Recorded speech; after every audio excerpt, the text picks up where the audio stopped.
Realtor Motivation Series, Chapter 16. We're going to cover the highly distracted, the perfectionists, and the people pleasers. The highly distracted bounce from one shiny object to the next all day long.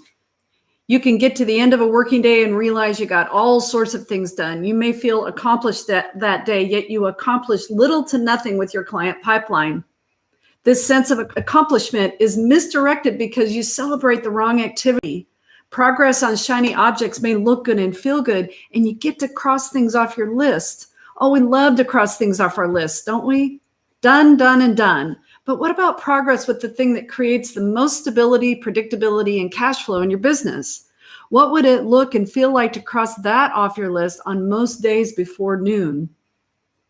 The perfectionists. The perfectionists have a tendency to spend countless hours on a spreadsheet or a new system or revisiting their LinkedIn strategy. If you're a perfectionist, you can be at risk of your perfection getting in the way of your progress on the right things. You have a tendency to think that all progress is good progress because you think all the details are important, and you will work hard to convince yourself of that.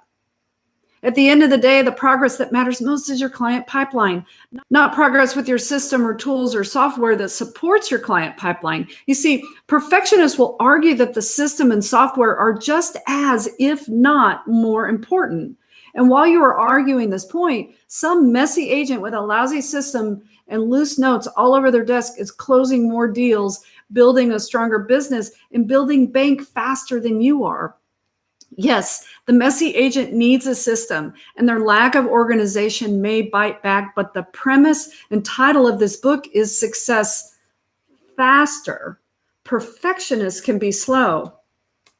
The people pleasers, the do-gooder people pleasers, I have this gene, are always saying yes to anything that comes their way. We fill our plate with hundreds of smalls, all the while postponing the big.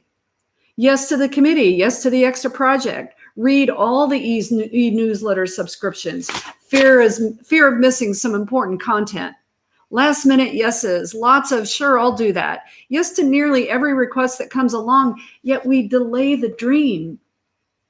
When this pattern gets in the way of consistently hitting 2 to 3 hours per day of tending to your client pipeline, then it can be a problem.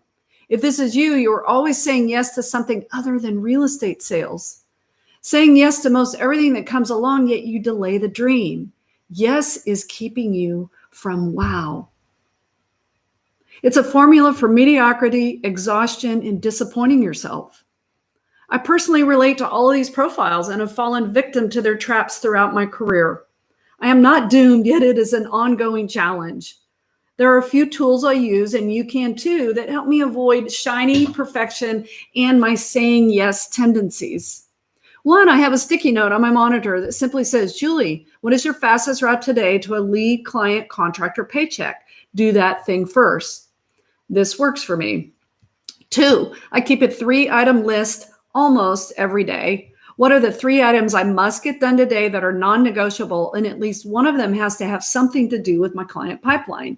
This works for me. And 3, I have a coach who helps hold me accountable. I've worked with her for years, and I attribute much of my progress to her ability to help me stay on track, help me do what I say I'm going to do. Accountability works for me. What works for you?